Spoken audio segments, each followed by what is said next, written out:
To be part of the audience, please send a postcard to Donahue Tickets, care of NBC, 30 Rockefeller Plaza, New York, New York, 10112. Remember, postcards only, please. In 1936, a machine was invented that was the hemp what the cotton gin is to cotton. The first American flag was made out of hemp. George Washington was a hemp farmer. All the soldiers at Valley Forge wore clothes made out of hemp. Every prairie schooner that crossed the West was covered in hemp. Isn't that sick? Hemp will produce... I'm not talking... He's not talking about the use of marijuana. Hemp will produce... He is not talking about the use of marijuana. He's talking about the abuse of marijuana. I'm trying to explain to you why the American people have been brainwashed into not understanding what's really going on here. If you can produce non-polluting fuel to run all of our cars cheaper than gasoline, you know who poured millions of dollars into recrim in Alaska? The petrochemical industry funded that campaign. No, sir. Marie? Sir, I beg your pardon, sir. Look, you can declare a civil war in this country. It's 90,000 against 70,000. You're going to put the 70,000 in jail? Excuse me. Yes, Marie, you do get to speak. I know this audience will respect you and allow you to speak. Excuse me. That initiative was done completely and totally by volunteers, by people like you and me who went out and collected signatures. That's a lie. I read in the paper that the petrochemical put millions of dollars into recrim. The Tobacco Institute. Excuse me. Let me give you the exact figures. Go ahead, Marie. Go ahead. Let me give you the exact figures. Yes. Excuse me. We're listening, Marie. Go ahead. For our initiative, we spent $7,000, collected 42,000 signatures. That $7,000 was used to pay for one person in a room to do all of the gathering work for us over a period of 5.5 months. Yep. Excuse me. How much did the opposition spend, Marie? Excuse me. We didn't have any opposition during the collecting of the signatures. Now, excuse me. Please let her make her point. I will tell you. The Partnership for Drug-Free America. I will tell you. Excuse me. Let me talk. Yes, ma'am. You know, this is a unique experience for a Jewish guy to stand up here. I know how the Christians felt going to the Lions. Yeah. Excuse The people me. being thrown to the wolves are the I marijuana am, smokers. I am compelled to ask this audience to demonstrate good old Alaskan courtesy to the speaker and let her make her point. Marie, please. All right. For this particular initiative, we collected... You collected what? We collected the last APOC on October 30th was $12,000. Excuse me, and I will tell you. Excuse me, and I will tell you. Please make your point, Marie. We're listening. We had very little money. Nobody was paid. Nobody was paid a nickel out of that $12,000 we What had. about all the media propaganda and Bill Bennett, the drug czar coming up here to support this thing? Let me just make a point, Marie. I'd like to tell America that if you didn't load this place with so many potheads, they'd be a lot more polite. Well,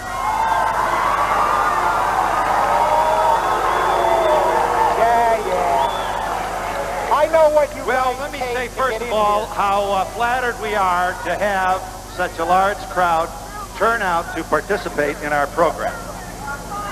I don't want for a moment to be misunderstood. We are grateful for your enthusiasm. You clearly care about an issue that is not exclusive to the last frontier.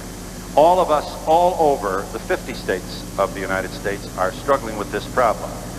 You will permit me, since I have gray hair, I will take the risk to preach for a moment. I don't want you to lose your enthusiasm. But if you yell out in the middle of someone else trying to make a point, then you risk not being able to make a point yourself. I know that you're as proud of the democratic feature of our nation as I am, and that you would like to convey to the rest of the country, as well as the people watching in our program in other countries around the world, the fact that you respect other speakers and that yelling out does nothing but call attention to yourself and uses time that might be more properly delivered to arguing the issue before us. And I'm embarrassed Please that let you us have to teach respect the Alaskans speaker. how to have good manners. Herb, what is it you're saying, my I'm good? embarrassed that you have to teach Alaskans how to have good manners. Well, Marie, I have a question for you. I don't smoke pot, and I am not for pot. What I would like to know is, you guys have changed the law. What do you honestly believe that changing that law is going to do any good? Because people do it in the privacy of their own home. Hang on. And the only way that they're really going to get caught is if the police officers go into their home, see paraphernalia sitting around, and they can bust them. Do you really honestly think that changing this law is going to change catching these people? It'll change it on the margins. You're not going to eliminate marijuana use. We know that. The question is, are you going to allow the inability to achieve perfection? Are you going to stop you from trying to make things better? And I'm suggesting to you that the fact that this is now against the law in this state is going to be used by some people as a means of saying, no, I'm not going to do it. It's illegal. It's wrong. Now, that is not going to eliminate marijuana. Marijuana smokers are productive. I'm sorry to have to yell, but the vast Marie, majority... you should be entitled to speak, and I know this audience will share the time with you. Go ahead. One of the things that I'm very concerned about is that the attitude, the liberal attitude toward use and abuse of all drugs. Hopefully, what I am hoping to achieve with this law is to begin to tell our young people, this stuff is harmful, it is hurting you, and we will begin, hopefully, not only to change the attitudes of the children, but the attitudes of the parents. Now, let me tell you. We have 400,000 people that die every year from alcohol and tobacco. Okay, no one ever dies from smoking marijuana, not one person. Make me understand one thing. Up to now, That's a documented medical fact. Now, our children have gone to school and have learned not to use. They've been told this is bad. Then they go home and see mom and dad using it. Now, excuse me, now, your son and daughter is going to come home, and when they see you using, they're going to say to you, Mom and Dad, you are breaking the law. Is it okay for me to break the law? And we'll be back to Anchorage, Alaska in just a moment.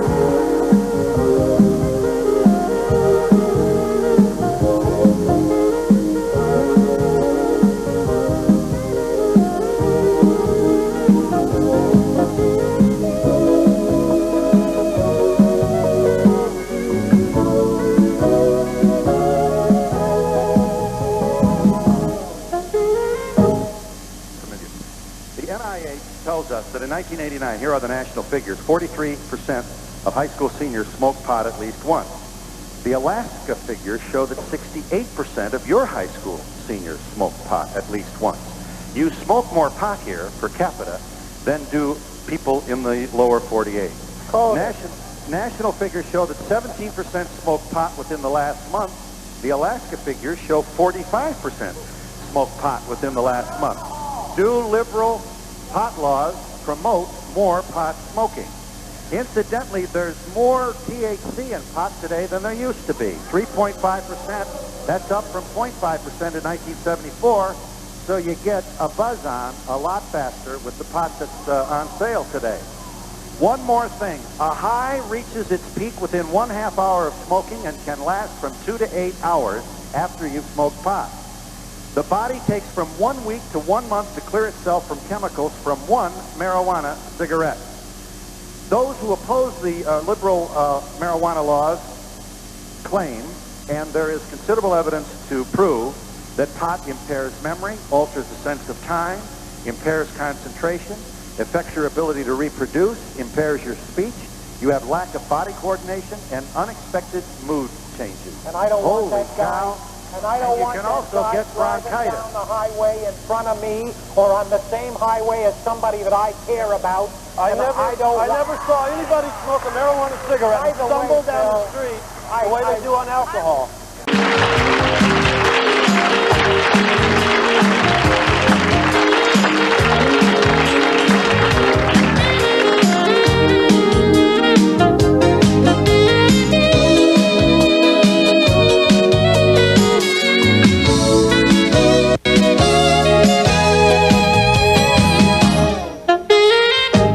By the way, Phil, I read an article that my friend here wrote just before the program.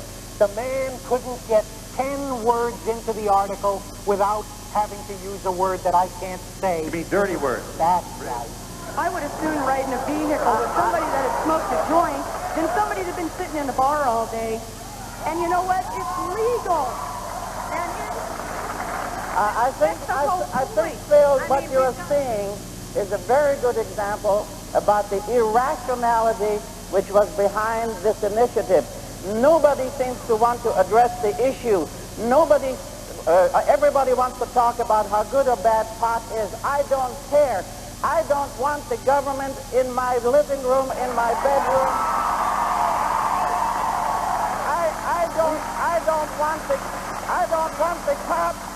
I don't want the cops to have the right to break down my door or my neighbor's door because somebody thinks they're smelling pot.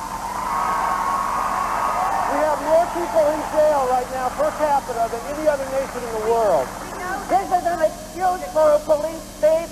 The war on drugs has become a war against the Constitution and the Bill of Rights. Please, back here. The paranoids are out to get Let us. this young woman make her point. Thank you, one and all. we have to have a starting point. And the whole deal is if we're talking about alcohol is bad, cigarettes are bad, why do we need another harmful drug? Yes. But the point is passing laws against it, obliging an already overworked police department to go in and stamp out what is essentially our own personal decision and our sin and something that's going to influence our bodies. And that's another thing, that if you're an addict, you have to have consequences. That's a part of enabling. If we don't have consequences, they're not going to realize they have a problem. My point is that I have small children and I choose not to smoke pot, but I don't feel that they should illegalize it. Everyone's going to do it anyway. I feel that it is a right for people to do whatever it is they want to do as long as it doesn't cause any harm to other people within their own homes. That's what this country was built.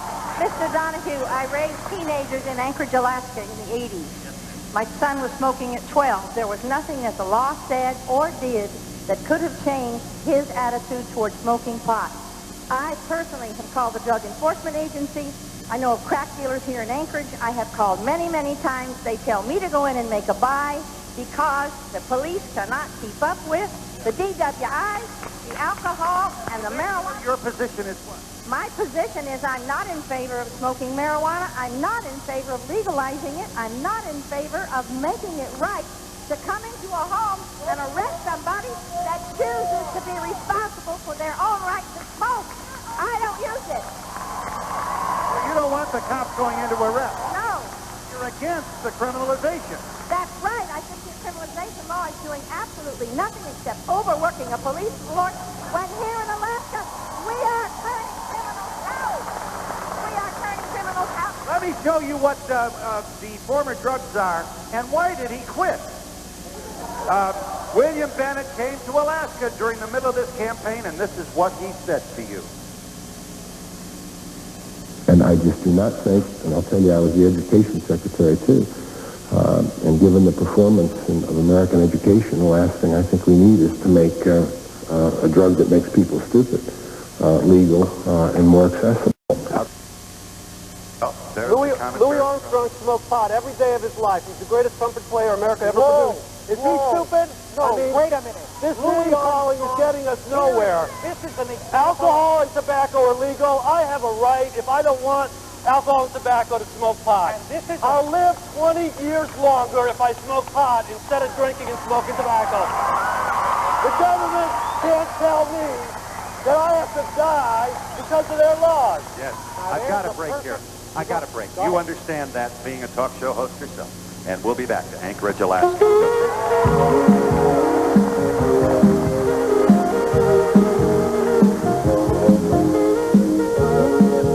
This audience would like those watching to know something they probably already do, and that is that there's more than sin and doing bad things to your body and giving bad messages to your kids.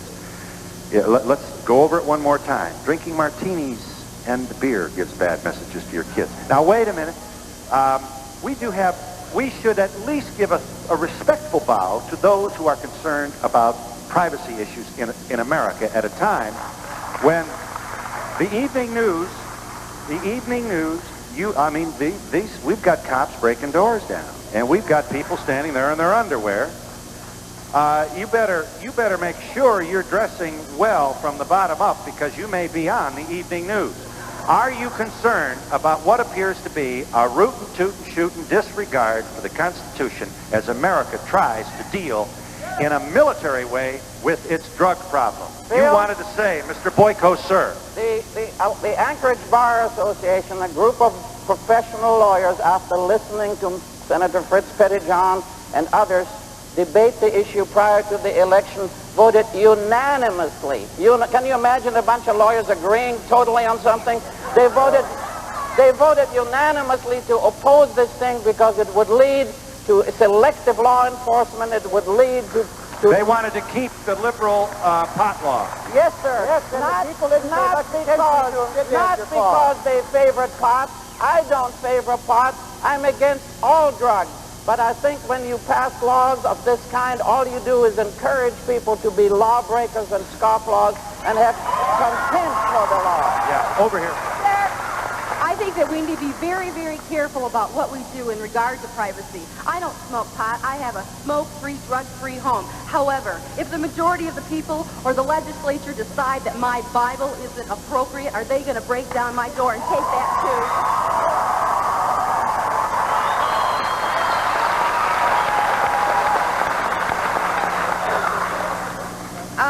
I just would like to ask these nice drug users out there if they're going to stay in their own home and do their drugs in their own home, can they absolutely guarantee that if someone outside needs their help, that they can, in their state of mind, go help another person and do a responsible thing?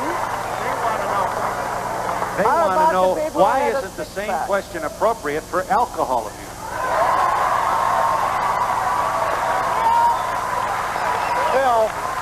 Phil, the same question, absolutely, without any discussion, the same question is appropriate to alcohol, but we're not talking here about alcohol.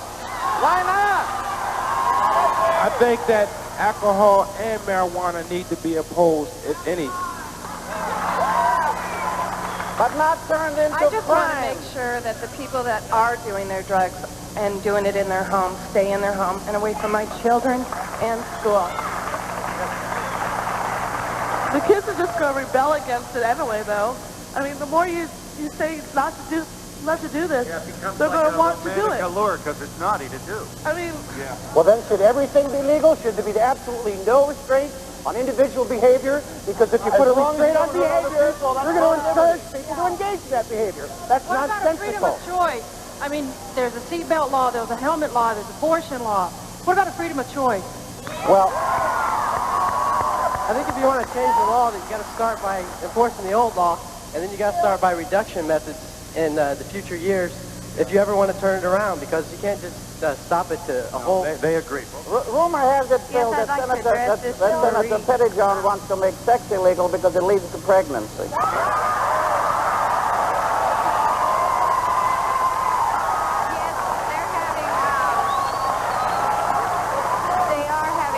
It's also addictive.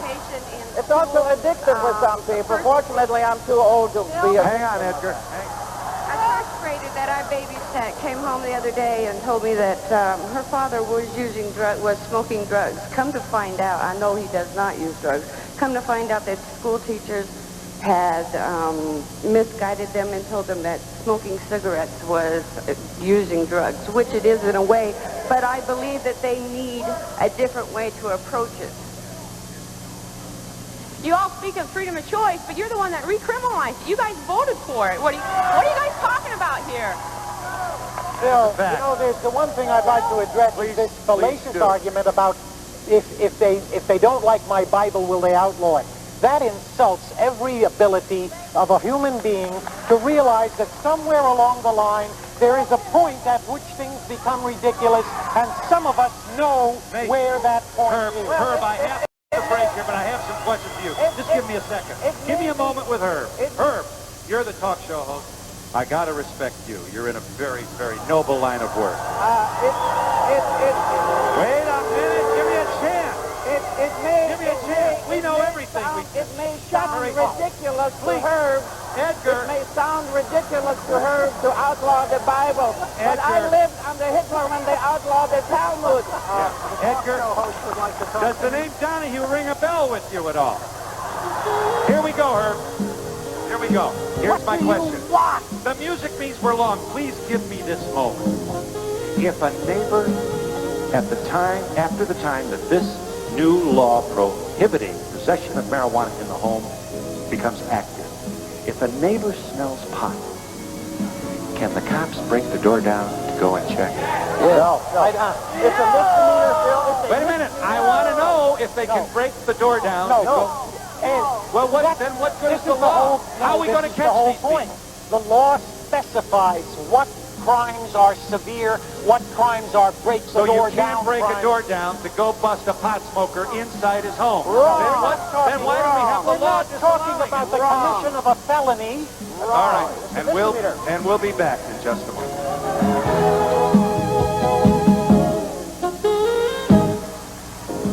High Times is the magazine of which Stephen Hager is his editor.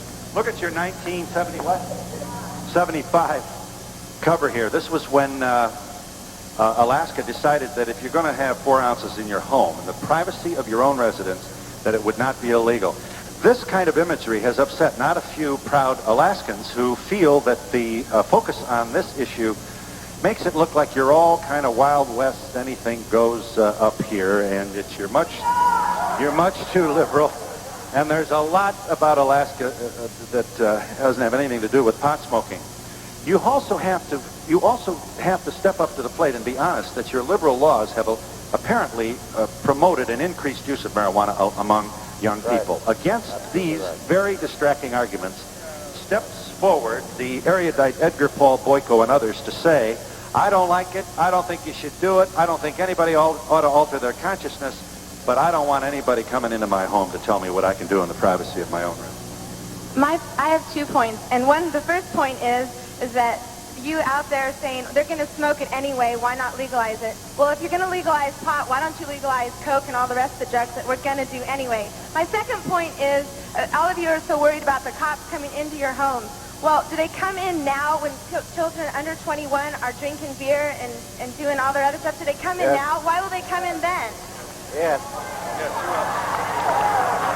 I'd like to ask Mr. Boyko what he thinks the chances are that the state Supreme Court will overturn the law. I would say that there is every right to expect that they will. Nothing significant has changed since the Raven decision. I think the legislature recognized that. Edgar, will you bet me $1,000 on that? Will you bet me $1,000 right now at that point? Over here. Over here.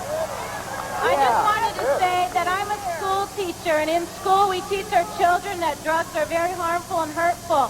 And when they go home and they see mom and dad using them, what are they going to think? Our future are our children.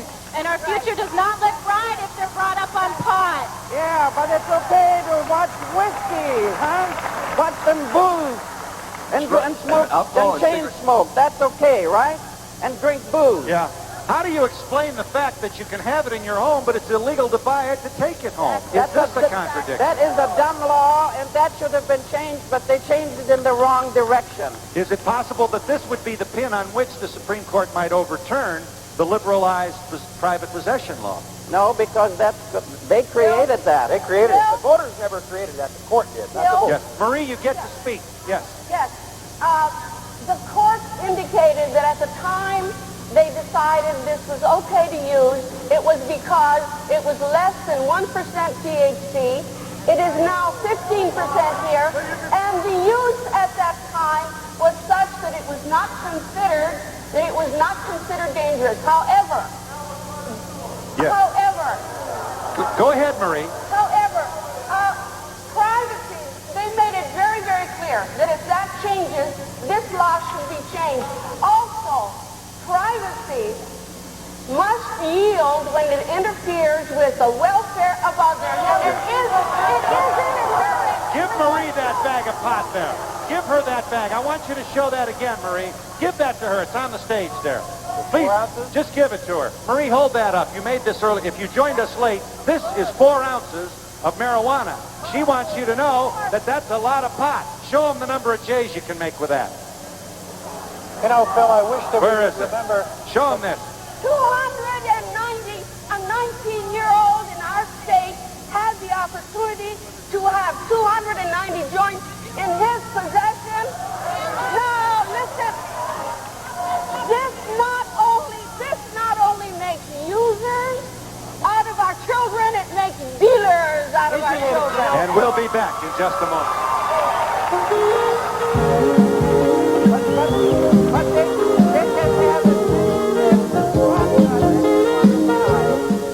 you.